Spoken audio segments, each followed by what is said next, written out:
Hello everyone, good evening.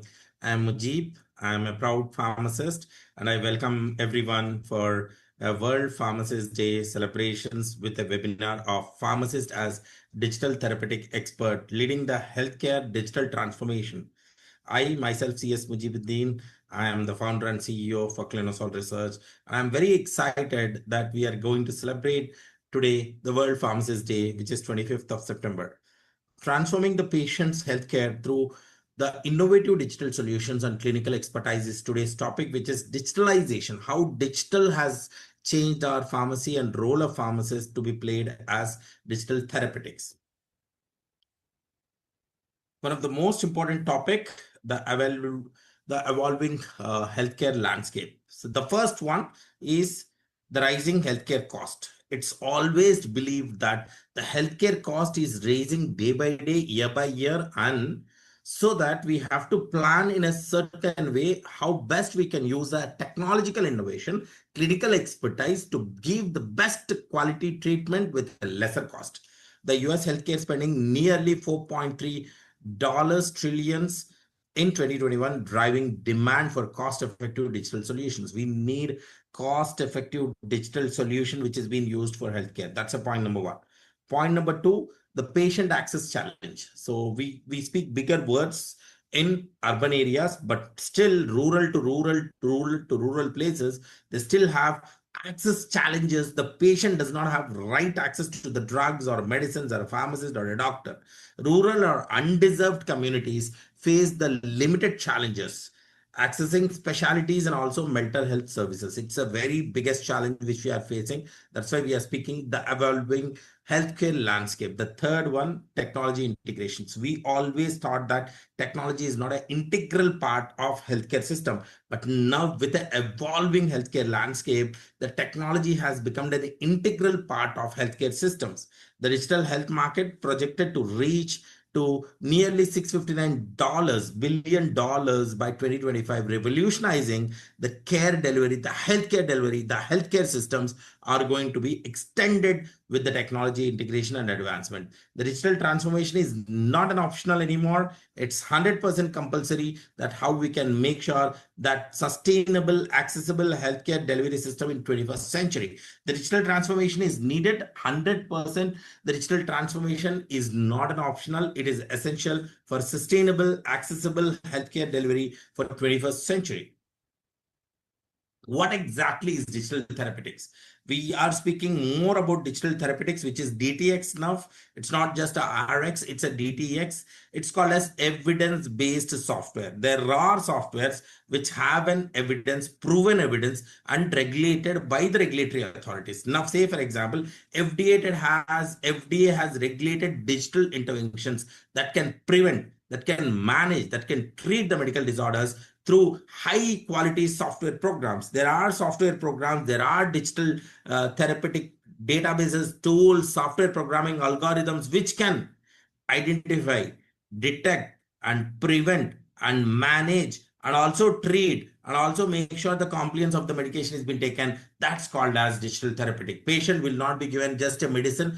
Patient will be given a medicine along with a software as a device, or a digital therapeutic tool or an algorithm which can be given, where patient combinedly use the medication and also the digital therapeutics, where it can be used to identify, detect, prevent, or diagnose, or you treat and also manage the diseases. That's with high quality software programs which is being approved by FDA.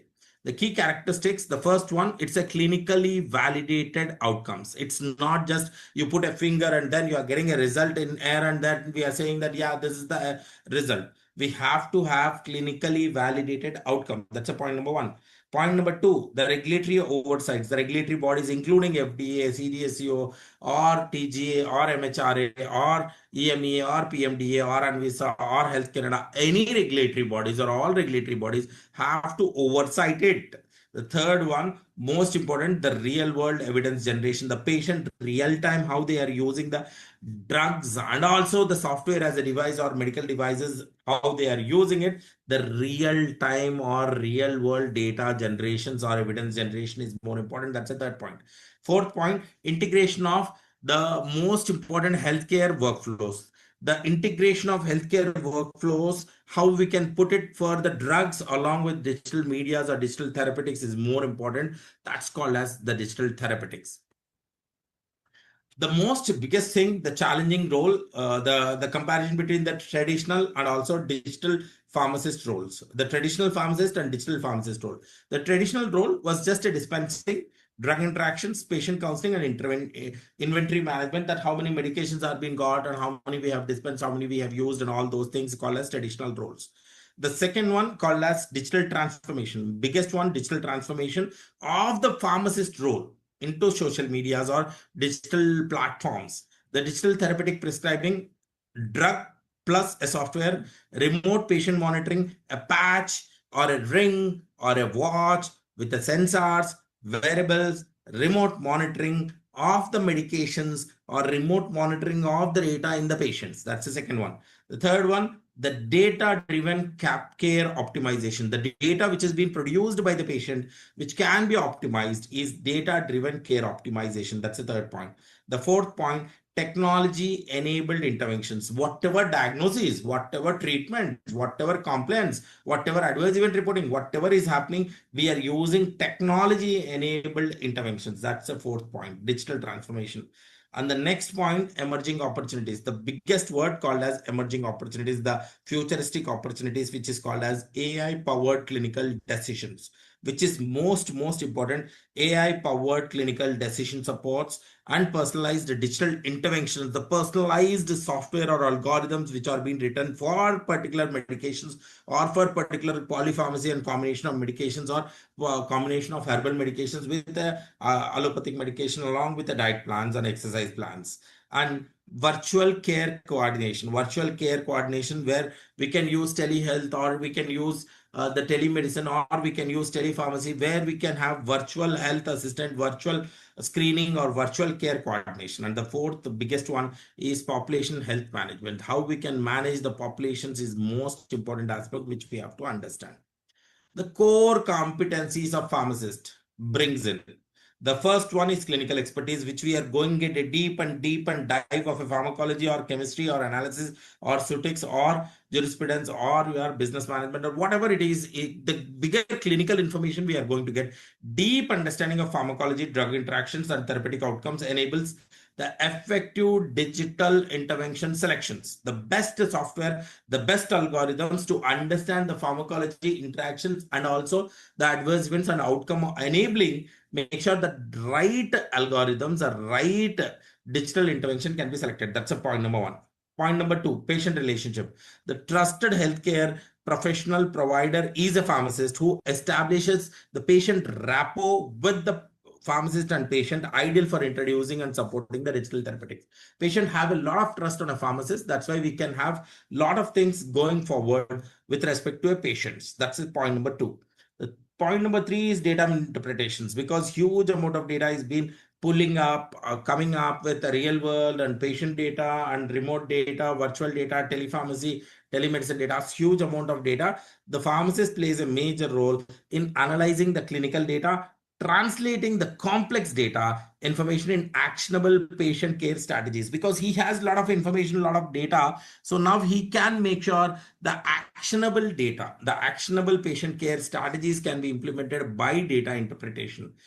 The fourth one, the accessibility champion. So the community-based pharmacy, the community-based presence makes a pharmacist ideal advocate for equitable access for digital health solutions. He is the right person who can bridge a patient along with the digital therapeutic solutions, intervention solutions, because he is one of the most important person who has a very good clinical knowledge, patient relationship, data interpretation, and also is a very accessible person and trustworthy person and patient advocate, wherein patient believes and trust and having a relationship very strongly with respect to patient, he can implement the digital therapeutic model and digital intervention model.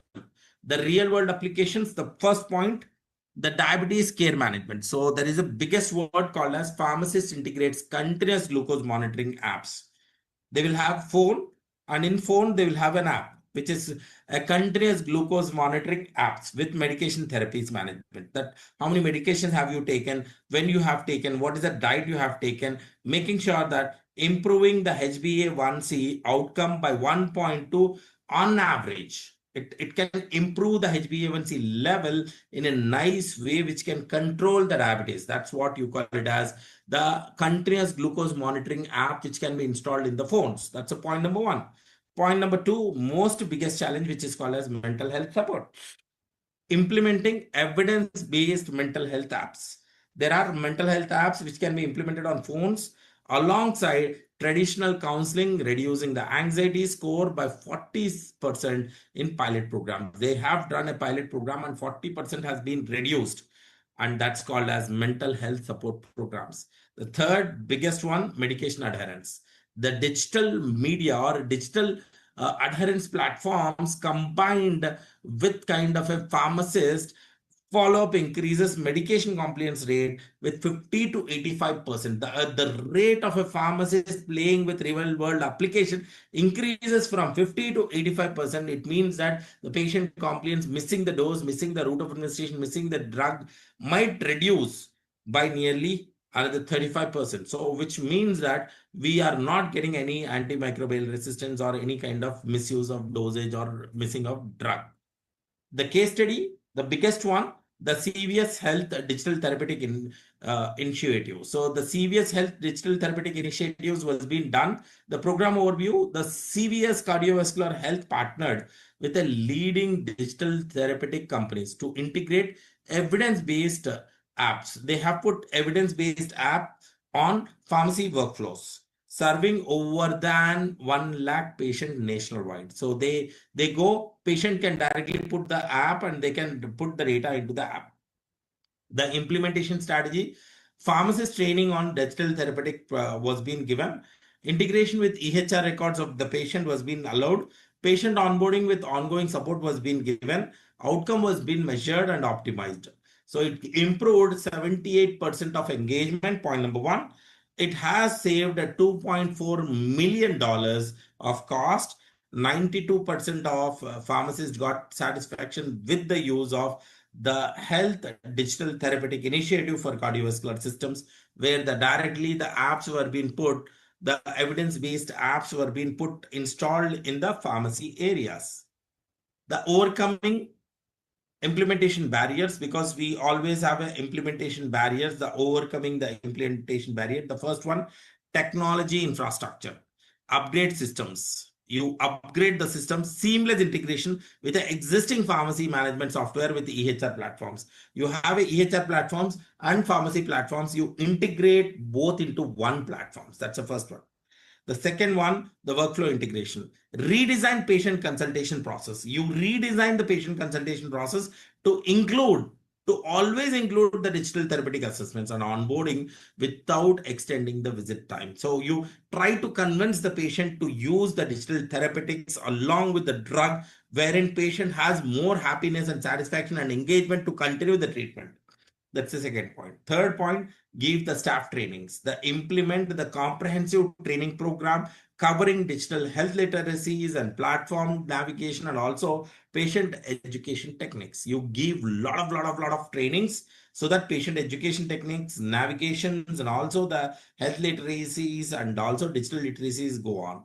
And next one, the reimbursement strategies. Develop the sustainable payment models through insurance partnership, value-based contracts, and also direct pay services.